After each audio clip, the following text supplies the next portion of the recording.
ଉତ୍ସବରେ ସମବେତ ହେଉଥିବା ସମ୍ମାନ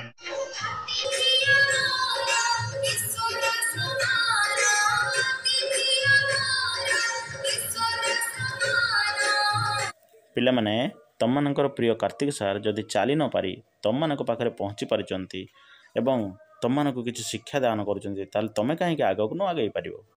ସେ ଆମ ରେମୁଣା ନିର୍ବାଚନ ମଣ୍ଡଳୀରେ ବ୍ୟକ୍ତିବିଶେଷ ଏବଂ ଜଣେ ଶିକ୍ଷାବିତ ଜଣେ ଭଲ ମଣିଷ ସେ ମାନେ ପୋଲିଓ ରୋଗଗ୍ରସ୍ତ ହେଇଥିଲେ ମଧ୍ୟ ଚାଲି ବୁଲି ପାରନ୍ତି ନାହିଁ କିନ୍ତୁ ଇଂରାଜୀରେ ଏମ୍ଏ କରି ଆଜି ଘରେ ଟ୍ୟୁସନ୍ ମାଧ୍ୟମରେ ନିଜ ପରିବାରକୁ ପ୍ରତିପୋଷଣ କରୁଛନ୍ତି। ତାଙ୍କ ପରିବାର ଏଠାରେ ଅଛନ୍ତି। ମୁଁ ଅନୁରୋଧ କରିବି ତାଙ୍କ ପାଖକୁ ଆସିବା ପାଇଁ।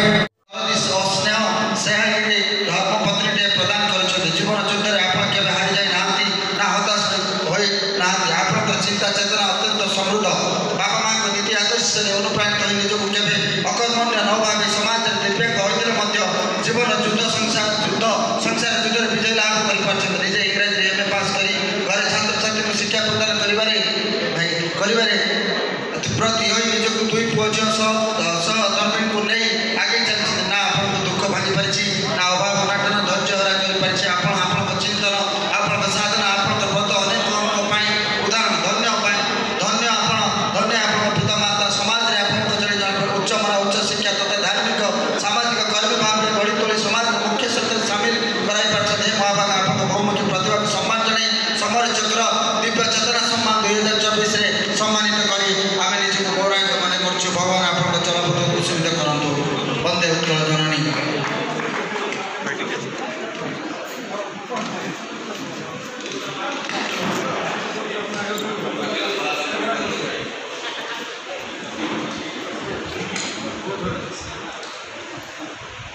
ପ୍ରକୃତରେ ଯେତେବେଳେ ସେ ରାଉତ ବାବୁଙ୍କୁ ସମ୍ବର୍ଦ୍ଧନା ଦିଆଯାଉଛି ସେତେବେଳେ ଆପଣ ଯଦି ତାଙ୍କୁ ଦେଖିବେ ତାଙ୍କ ସାଥିରେ ତାଙ୍କ ସହଧର୍ମିଣୀ ଏବଂ ପୁଅ ଝିଅ ଈଶ୍ୱର ଆପଣଙ୍କୁ ଫଲପ୍ରସୂ କରିଥିଲେ ମଧ୍ୟ ଆପଣଙ୍କ ଉପରେ ତାଙ୍କର ରହିଛି ଅସୀମ କରୁଣା। ସେଥିପାଇଁ ସେ ଆପଣଙ୍କୁ ଜଣେ ଅତ୍ୟନ୍ତ ଦରଦୀ ସ୍ନେହ ସେହାରେ ଧର୍ମପତ୍ନୀଟିଏ ପ୍ରଦାନ କରିଛନ୍ତି। ଜୀବନ ଯୁଦ୍ଧରେ ଆପଣ କେବେ ହାରିଯାଇ ନାହାନ୍ତି ନା ହତାଶ ହୋଇ ନାହାନ୍ତି। ଆପଣଙ୍କ ଚିନ୍ତା ଚେତନା ଅତ୍ୟନ୍ତ ସମୃଦ୍ଧ।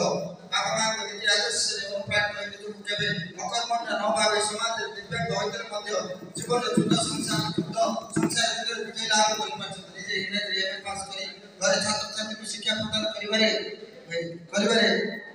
ପ୍ରତି ହୋଇ ନିଜକୁ ଦୁଇ ପୁଅ ଝିଅ ସହ ଧର୍ମୀଙ୍କୁ ନେଇ ପିଲାମାନେ ତମମାନଙ୍କୁ ମୋର ହୃଦୟରୁ ଅତ୍ୟନ୍ତ ଆନ୍ତରିକ ଶୁଭେଚ୍ଛା ଏବଂ ଆଶୀର୍ବାଦ ଜ୍ଞାପନ କରୁଛି। ଆଶା କରୁଛି ଭଗବାନଙ୍କ କୃପାରୁ ମହାପ୍ରଭୁ ଜଗନ୍ନାଥଙ୍କ କୃପାରୁ ଈଶ୍ୱରଙ୍କ କୃପାରୁ ତମମାନେ ଭଲରେ ଥିବ। ମୋର ଏତିକ ବାର୍ତ୍ତା ତମମାନଙ୍କ ପାଇଁ ଉପଦେଶ ଏତିକ ତମମାନଙ୍କ ପାଇଁ। ଜୀବନ ଯୁଦ୍ଧରେ କେବେ କୌଣସି ଅସଫଳତାରେ ହେଉ କି ପ୍ରତିବନ୍ଧକରେ ହେଉ ହାରିଯିବ ନାହିଁ। ମନରେ ଦୃଢ଼ ମନୋବଳ ରଖିବ। ହୃଦୟରେ ମନକୁ ଶକ୍ତ ମଜବୁତ କରିବ ଏବଂ ବଡ଼ ମଣିଷଟିଏ ବନିବ। ଭଲ ମଣିଷଟିଏ ବନିବ।